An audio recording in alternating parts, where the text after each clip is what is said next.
Coco by Guy de Maupassant.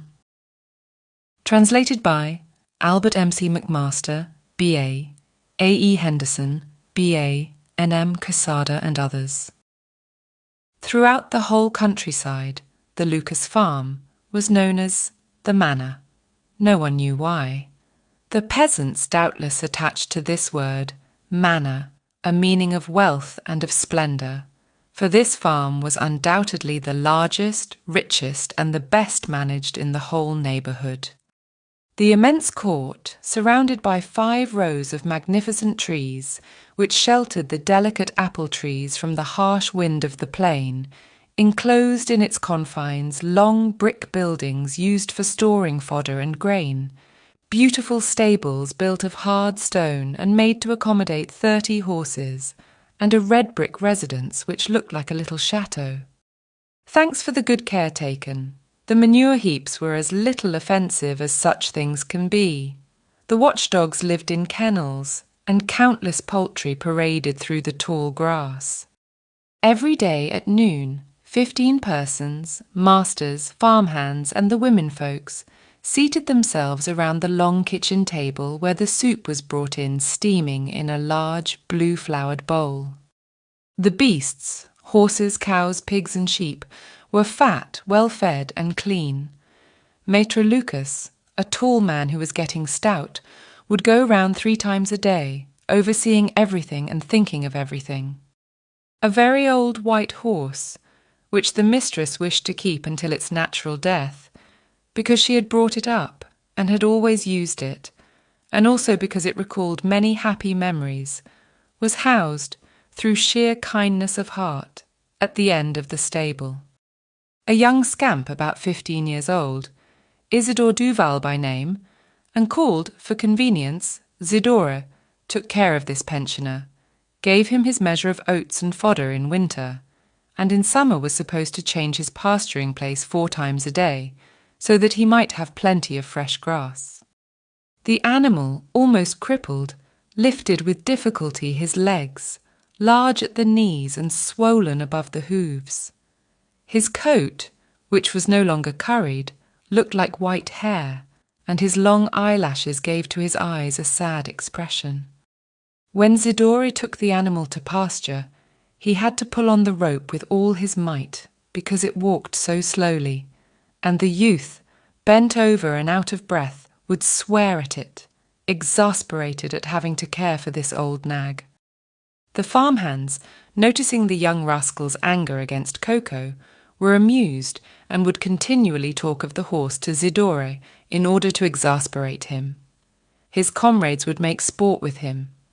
In the village, he was called Coco Zidore.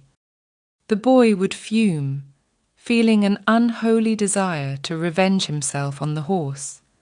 He was a thin, long-legged, dirty child, with thick, coarse, bristly red hair.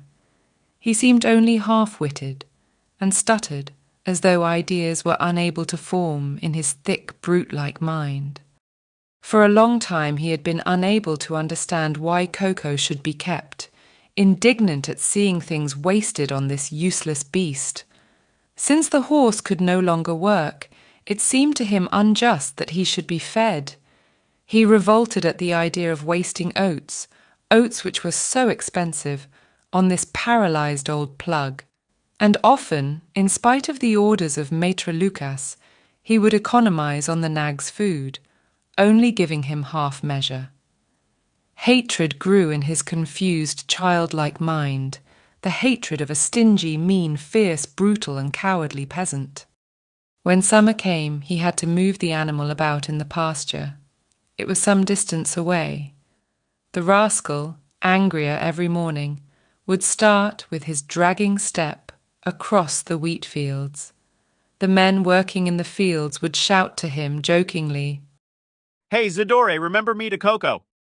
He would not answer, but on the way he would break off a switch, and as soon as he had moved the old horse, he would let it begin grazing. Then, treacherously sneaking up behind it, he would slash its legs. The animal would try to escape, to kick, to get away from the blows, and run around in a circle about its rope as though it had been enclosed in a circus ring. And the boy would slash away furiously, running along behind, his teeth clenched in anger. Then he would go away slowly, without turning round, while the horse watched him disappear, his ribs sticking out, panting as a result of his unusual exertions. Not until the blue blouse of the young peasant was out of sight would he lower his thin white head to the grass. As the nights were now warm, Coco was allowed to sleep out of doors, in the field behind the little wood. Zidore alone went to see him. The boy threw stones at him to amuse himself. He would sit down on an embankment about 10 feet away and would stay there about half an hour from time to time, throwing a sharp stone at the old horse, which remained standing tied before his enemy, watching him continually and not daring to eat before he was gone. This one thought persisted in the mind of the young scamp. Why feed this horse, which is no longer good for anything? It seemed to him that this old nag was stealing the food of the others, the goods of man and God, that he was even robbing him, Zidore, who was working. Then, little by little, each day, the boy began to shorten the length of rope which allowed the horse to graze. The hungry animal was growing thinner and starving. Too feeble to break his bonds, he would stretch his head out toward the tall, green, tempting grass, so near that he could smell, and yet so far that he could not touch it. But one morning Zidore had an idea. It was not to move Coco any more. He was tired of walking so far for that old skeleton. He came, however, in order to enjoy his vengeance. The beast watched him anxiously. He did not beat him that day. He walked around him with his hands in his pockets. He even pretended to change his place, but he sank the stake in exactly the same hole and went away overjoyed with his invention. The horse, seeing him leave, neighed to call him back, but the rascal began to run, leaving him alone, entirely alone in his field, well tied down and without a blade of grass within reach. Starving, he tried to reach the grass which he could touch with the end of his nose. He got on his knees, stretching out his neck and his long, drooling lips, all in vain. The old animal spent the whole day in useless, terrible efforts. The sight of all that green food which stretched out on all sides of him served to increase the gnawing pangs of hunger. The scamp did not return that day. He wandered through the woods in search of nests. The next day he appeared upon the scene again. Coco, exhausted, had lain down. When he saw the boy, he got up, expecting at last to have his place changed. But the little peasant did not even touch the mallet, which was lying on the ground. He came nearer, looked at the animal, threw at his head a clump of earth which flattened out against the white hair, and he started off again, whistling. The horse remained standing as long as he could see him. Then, knowing that his attempts to reach the nearby grass would be hopeless, he once more lay down on his side and closed his eyes. The following day Zidore did not come. When he did come at last, he found Coco still stretched out. He saw that he was dead. Then he remained standing, looking at him, pleased with what he had done, surprised that it should already be all over.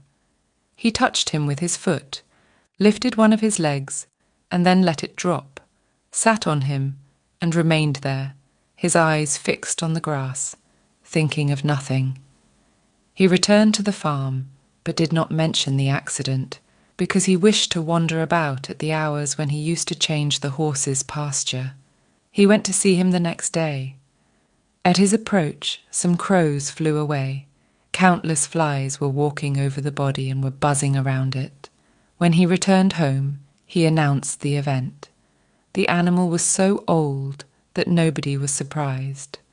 The master said to two of the men, "Take your shovels and dig a hole right where he is." The men buried the horse at the place where he had died of hunger, and the grass grew thick, green and vigorous, fed by the poor body. If you liked the video, put a like, subscribe to the channel and click on the bell to not miss our new videos.